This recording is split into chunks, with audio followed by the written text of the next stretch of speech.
कैसे हैं आप लोग और क्या हाल चाल, कैसी चल रही है आपकी पढ़ाई। मुझे उम्मीद है आपकी पढ़ाई बहुत ही ज़्यादा अच्छी चल रही होगी। मैं आपका दोस्त बायो अमन, आपका टीचर, आपका एजुकेटर, आपका सबसे अच्छा दोस्त है यार, ठीक है, आपका बड़ा भाई बायो अमन, ठीक है।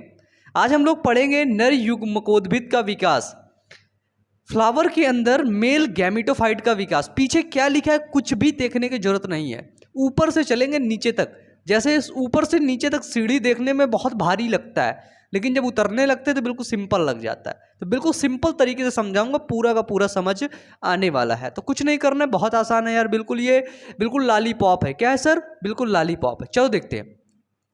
नर युग्मकोद्भिद जब वर्ड आता है तो लघु बीजाणु याद आता है कि नहीं? ठीक है, परागकण याद आता है कि नहीं? तो ये है एक परागकण, ठीक है। क्या है? परागकण। यही होता है लघु बीजाणु, ठीक है। तो जो ये नर युग्मकोद्भिद ये बना, ये इसको बोलते हैं हम लोग नर युग्मकोद्भिद, ठीक है। तो हम नर युग्मकोद्भिद की प्रथम कोशिका को लघु बीजाणु बोल सकते हैं कि नहीं? क्योंकि लघु बीजाणु से ही, परागकण से ही तो नर युग्मकोद्भिद का निर्माण हो रहा है भाई, हो रहा है ना।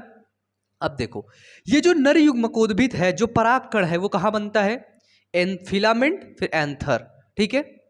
यानी कि पुतंतु और परागकोश। तो परागकोश के अंदर परागकण बनते हैं, परागकोश के अंदर लघु बीजाणु धानी बनती है। क्या बनती है? तो परागकोश के अंदर लघु बीजाणु धानी बनती है, ठीक है। लघु बीजाणु बनते, छोटे छोटे परागकण बनते हैं, किसके अंदर? परागकोश के अंदर।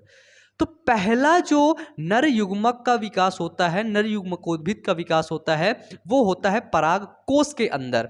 और दूसरा नर युग्मकोद्भिद का विकास होता है, वो होता है परागकोश के बाहर।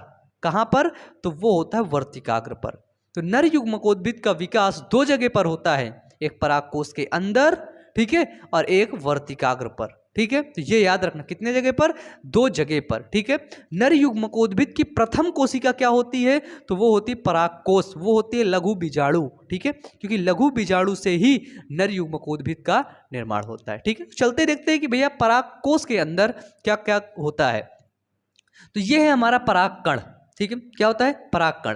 परागकण के बाहर वाली परत को बोलते हैं वाह्यचोल, ठीक है। समझना, बिल्कुल सिंपल।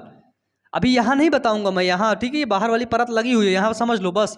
वाह्यचोल, परागकण की जो वाह्यचोल होती है वो स्पोरोपॉलिनिन की बनी होती है। किसकी बनी होती है? तो स्पोरोपॉलिनिन से बनी होती है। वाह्यचोल बहुत कठोर होती है, अंदर कुछ जाने नहीं देती। इसके बाहर ये जो अंतः वाली परत है, इसको बोलते हैं हम अंतःचोल, और इसको बोलते हैं हम लोग इंटाइन। हिंदी इंग्लिश में बोलते हैं इसको intine. Intine is made up cellulose and pectin, ठीक है।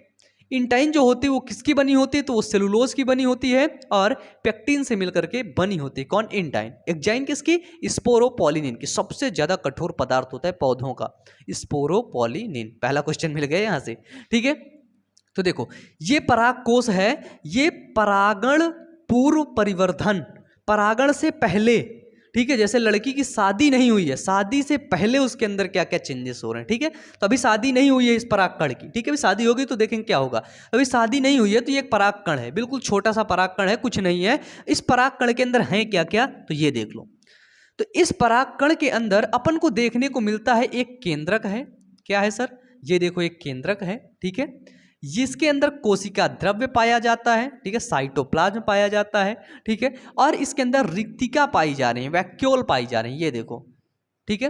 तो एक केंद्रक पाया गया, साइटोप्लाज्म पाया गया, वैक्यूल पाया गया, और इसके बाहर एक्जाइन की परत पाई गई, और इसके अंदर एंटाइन पाया गया। एक्जाइन और एंटाइन, ये याद रखना, यहां से यहां तक चलेगा एक्जाइन और एंटाइन, ठीक है। यहां पर बता दिया, बार बार नहीं मैं एक्जाइन एंटाइन का नाम लूंगा, ठीक है। समझने पर फोकस करना, बिल्कुल सिंपल, बहुत सिंपल यार, ठीक है।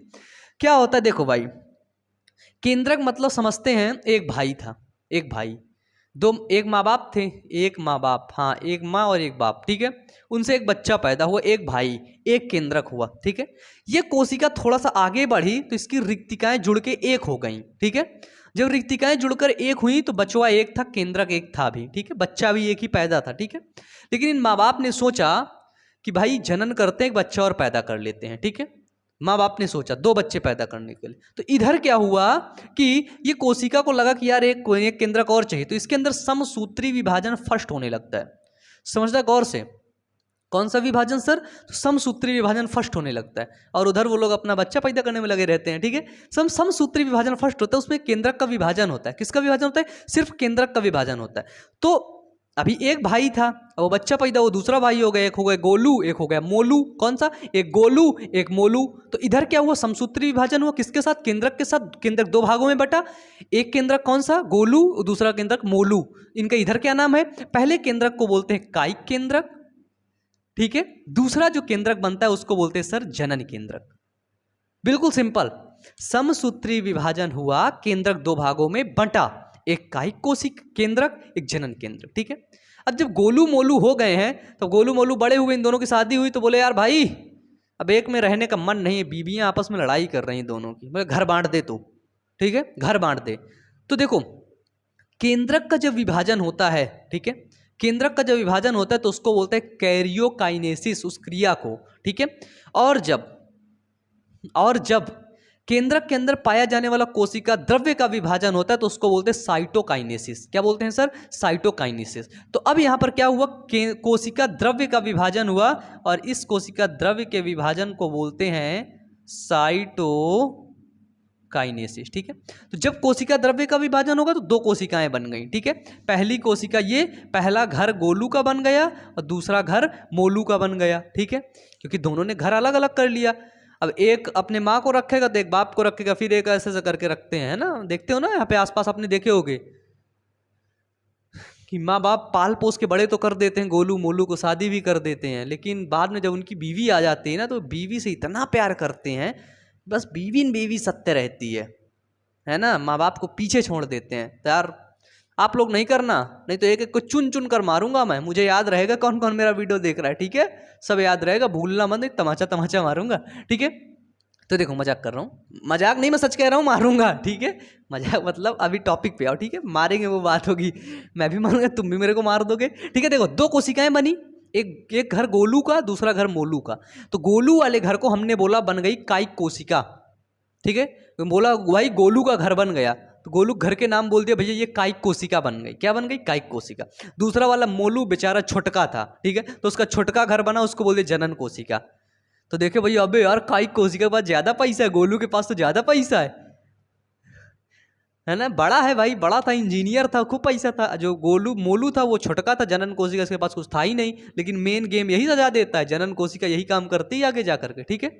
तो जो यहाँ से ये क्रियाएं यहाँ तक हो रही थी, कायिक कोशिका और जनन कोशिका बन रही थी, ये कोशिका बन रही थी पराग कोश के अंदर। कहाँ पर बन रही थी? तो ये बन रही थी पराग कोश के अंदर, एंथर के अंदर, ठीक है, ये स्ट्रक्चर, ठीक है, एंथर के अंदर। अब क्या होता है, अब समझ लेते हैं कि ये लड़की थी, है ना, अब लड़की मान लेते, लड़की के हिसाब से चलते, तब लड़की की शादी हो रही है, ठीक है, जब शादी होगी दूसरे घर जाएगी, पराए घर जाएगी ना वो, तो क्या होता है ना, अरे भाई बोलते हैं पराए घर, तो मैंने बोले पराया मतलब दूसरे का होता है, ठीक है, हिंदी में। तो अब ये जो परागकण है, अब ये दूसरे के वहाँ जाएगा, ठीक है, दूसरे कहाँ जाएगा? वर्तिकाग्र में जाएगा, ठीक है। तो अब एक घटना होगी जिसको बोलते हैं परागण पश्च घटना, ठीक है, क्या होगी? परागण पश्च घटना। तो जाएगा वर्तिकाग्र के ऊपर ठहर जाएगा, समझ लेते हैं, वर्तिकाग्र इसके ऊपर परागण ठहर गया। जब ये परागण ठहरेगा तो इसके अंदर क्या क्रिया होती है कि यहाँ पे दो कोशिकाएं थी। जो गोलू का घर था वो छोटा था, गोलू के पास पैसा भी नहीं था, गोलू की बीवी भी लड़ाई करती थी, पैसा वैसा था नहीं, तो गोलू थोड़ा सा ज़मीन बेचा, यहाँ की बेचता उसका घर इतना छोटा सा बचा, ठीक है, ये देखो इतना छोटा सा बचा सर, ठीक है। इसको अपन ने बोला जनन कोशिका, ये है जनन कोशिका। इसको क्या बोलते हैं? इसको बोलते हैं तर्क रूप धारण, ठीक है। ये जो जनन कोशिका होती है, बायोलॉजिकल भाषा में समझो कि जो जनन कोशिका ये तर्कु रूप धारण कर लेती है। कौन सी धारण? तर्कु रूप धारण कर लेती है, ठीक है। लेकिन गोलू का घर तो बिल्कुल चमचमाता हुआ है, यानी कि कायिक केंद्रक जो है वो बिल्कुल चमचमा रहा था, उससे कोई मतलब नहीं। गोलू तबाह हो रहा है, कोई मोलू तबाह हो रहा है, कोई मतलब नहीं। गोलू अपना मस्त है अपनी बीवी के साथ, ठीक है, मतलब बच्चे के साथ भी, बच्चे भी पैदा होंगे ना। तो ये जनन कोशिका है वो तर्कु रूप धारण कर लेती है और कायिक केंद्रक अलग रहता है, ठीक है। तो तर्कु रूप मतलब भैया अभी तो फैला हुआ था, बेच के थोड़ा सा बचा। अगर आप अपने घर का बेच डालोगे, आपने 50 रूम बनवाए, ठीक है, 50 रूम में 49 रूम तुम बेच डाले, बेच के खाए, तो कितना रूम बचा? तुम्हारे पास एक है तो बचा, बाकी 50 में दूसरे का राज हो गया। ठीक है, तो वही एक रूम को बोलते हैं जनन कोशिका। ठीक है, जनन कोशिका। जनन कोशिका जब आगे बढ़ती है तो ये आ गया आपका जनन केंद्रक। जनन कोशिका के अंदर जनन केंद्रक, तो ये है एक जनन कोशिका। जनन कोशिका क्या करती है, फिर जो कोशिका द्रव्य होता है, जो साइटोप्लाज्म होता है, वहां पर तैरने लगती है। ठीक है, वहां पर तैरती है। तो ये थी आपकी जनन कोशिका। इसके बाद ये है आपका कायिक केंद्रक। क्या होता है? कायिक केंद्रक। तो ये जनन केंद्रक हो गया, ये कायिक केंद्रक हो गया। अब जनन छिद्र से ये कहाँ पे था, ये घटना कहाँ पे हो रही है? ये घटना हो रही है वर्तिकाग्र पर। तो वर्तिकाग्र पर हमको पता है कि जनन छिद्र एक नलिका का निर्माण करते हैं, जिसको बोलते हैं पॉलन ट्यूब। ये है पॉलन ट्यूब। ठीक है, तो ये पॉलन ट्यूब का निर्माण करते हैं। जब पॉलन ट्यूब का निर्माण कर रहे थे तो उस समय ये जो वर्धी केंद्रक है, पॉलन ट्यूब का निर्माण हुआ। ठीक है, बाहर कौन सी परत है? बाहर है एक्साइन, अंदर कौन सी परत है? तो वो है एंटाइन। तो देखो यहां पर देखो, एक वर्धी केंद्रक दिखा, कायिक केंद्रक, और दूसरा जनन केंद्रक दिखा। यहाँ पर जो गोलू मोलू के दो घर बन गए थे, उनको हम बोल सकते हैं कि नहीं? बताओ, ये दो कोशिकी परागकण है कि नहीं? यानी कि एक परागकण के अंदर दो कोशिकाएं हैं कि नहीं? तो आपने बोला हाँ भैया हैं। एक परागकण है, एक पॉलिन ग्रेन्स है, उसके अंदर दो कोशिकाएं हैं। ठीक है, ठीक है ना? यानी कि एक बाप के दो बेटे, गोलू और मोलू। गोलू और मोलू के दो घर हैं कि नहीं? एक घर में नहीं रह रहे, दो घर हैं कि नहीं? आपने बोला हाँ हैं। ठीक है, तो ऐसा ही दो कोशिकी परागकण है। तो जो यहाँ पे जनन केंद्रक है ऊपर चला जाता है, और जो वर्धी केंद्रक है या कायिक केंद्रक है वो नीचे आता है। वो पॉलिन ट्यूब को देखता है, भैया पॉलिन ट्यूब अच्छे से बन गई है कि नहीं। ठीक है, आंखें फाड़ फाड़ के। फिर जनन केंद्रक राजा होता है। ठीक है, देखो हमेशा बड़ा भाई कितना भी दुष्ट क्यों ना हो, लेकिन वो हमेशा अपने छोटे भाई का भला ही चाहता है। ठीक है, हमेशा कुछ भी हो जाए, उसकी बीवी कितना भी बोले कि यार मत कर, इसका भला मत कर, मत कर, लेकिन करेगा वो। अब देखो वर्धी केंद्रक क्या करता है, कायिक केंद्रक, हमने बोला था नहीं बड़ा भाई है, ये गोलू है, ये मोलू देख लो ऊपर बेचारा अपनी बीवी के साथ लड़ झगड़ रहा है। ठीक है, लेकिन यहाँ पर वर्धी केंद्रक क्या कर रहा है, वो रास्ता दिखा रहा है, रास्ता साफ कर रहा है, ताकि मेरा भाई आएगा उसको कोई दिक्कत ना हो। और ये मेरा भाई कौन है? तो ये है जनन केंद्रक है। कौन है? तो जनन केंद्रक है। तो वर्धी केंद्रक नीचे चला जाता है पॉलिन ट्यूब को साफ करते हुए, ताकि कोई दिक्कत ना हो उसके छोटे भाई को। ये होता है बड़े भाई का प्यार। तो कभी भी तुम्हारा बड़ा भाई तुम्हें मार रहा हो, तुम्हारा भाई तुम्हें डांट रहा हो ना, तो अच्छे के लिए डांट रहा है। ठीक है, तो हाथ जोड़ो। ठीक है, वो ऐसा भाई है तुम्हारा, कहने वाला भाई नहीं है कोई। वो ऐसा भाई है जो तुम्हारा हमेशा भला सोचेगा। अगर उसका नुकसान हो रहा होगा ना तो अपना नुकसान कर लेगा, लेकिन तुम्हारा भला करेगा। ठीक है, इसी तरह मैं भी तुम्हारा भाई ही हूँ। अपना बहुत ढेर सारा नुकसान करके तुम लोगों के लिए वीडियोस बना रहा हूँ। तो एक वीडियो को लाइक, सब लोगों के पास शेयर जरूर कर देना। ठीक है, देखो क्या होता है कि जो कायिक केंद्रक होता है वो नीचे पॉलिन ट्यूब को साफ करता है। देखो साफ करते करते ये कायिक केंद्रक यहाँ पहुँच गया, इसको मिटा दे। ये कायिक केंद्रक देखिए यहाँ पर पहुँच गया नीचे। ठीक है, अब इसका छोटा भाई आ रहा है। छोटा भाई कौन सा? जनन केंद्रक। जनन केंद्रक आता है जब पॉलिन ट्यूब के अंदर जनन केंद्रक इंटर करता है, तो सर फिर इसके अंदर समसूत्री विभाजन की क्रिया होने लगती है, और समसूत्री विभाजन सेकेंड हो जाता है। ठीक है, यानी कि छोटका भाई ना पैसा जुहा जुहा के रखा था, दिखा नहीं रहा था, भिखारी बन गया था। उसकी बीवी ना खूब सोना चांदी गहना बना के रखी थी, जब अंदर आया तुरंत बढ़ गया। ठीक है, तुरंत बढ़ गया, तुरंत बढ़ गया, समसूत्री विभाजन हुआ, और ये दो नर युग्मक का निर्माण कर लिया। अब इसको हम बोल सकते हैं कि ये परिपक्व नर युग्मकोद्भिद यहाँ पर बन गया है। ठीक है, दो नर युग्मक का। लेकिन ये दो जो केंद्रक बन रहे हैं, दो अचल केंद्रक हैं। ठीक है, ये चल नहीं सकते, खुद से नहीं चल सकते, इनको चलाया जाता है, तभी तो पॉलिन ट्यूब बनी है। ठीक है, दो अचल केंद्रक, दो नर युग्मक, यही नर युग्मक हैं। ठीक है, यही है नर युग्मकोद्भिद।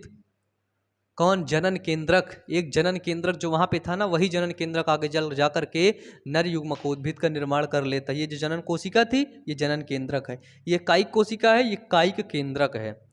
ठीक है, जो कोशिका के अंदर ही केंद्रक रहता है ना, तो ये होता है आपका नर युग्मकोद्भिद का विकास। क्वेश्चन पूछा जाता है, बताओ नर युग्मकोद्भिद की प्रथम कोशिका कौन सी होती है? नर युग्मकोद्भिद की प्रथम कोशिका होती है लघु बीजाणु, यानी कि परागकण। ठीक है, ऐसे पूछेगा कि बताओ नर युग्मकोद्भिद में कितनी कोशिकाएं पाई जाती हैं? तो भाई नर युग्मकोद्भिद में कितनी कोशिकाएं? एक तो वर्धी कोशिका, ठीक है, और दो जनन कोशिका। कितनी कोशिकाएं? तो total 3 cell found in male gametophyte, यानी कि 3 कोशिकाएं पाई जाती हैं किसमें? नर युग्मकोद्भिद में। ठीक है, नर युग्मकोद्भिद का विकास कहाँ होता है?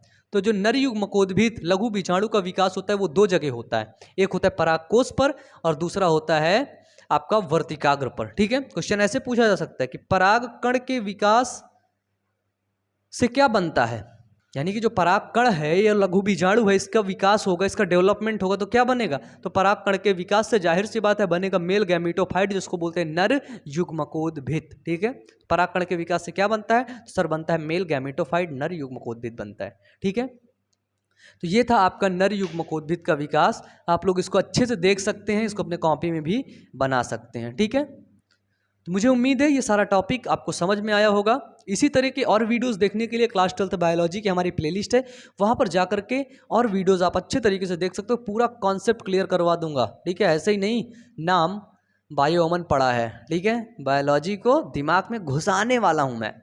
ठीक है, तो अपने दोस्तों के पास जरूर शेयर करना। आज के लिए यहीं तक, मिलते हैं नेक्स्ट वीडियो में, क्योंकि हमें बदला नहीं बदलाव चाहिए, पूरे भारत को बदलना है, पूरे भारत के बच्चों को बायोलॉजी पढ़ाना है। Wish you all the best, thank you.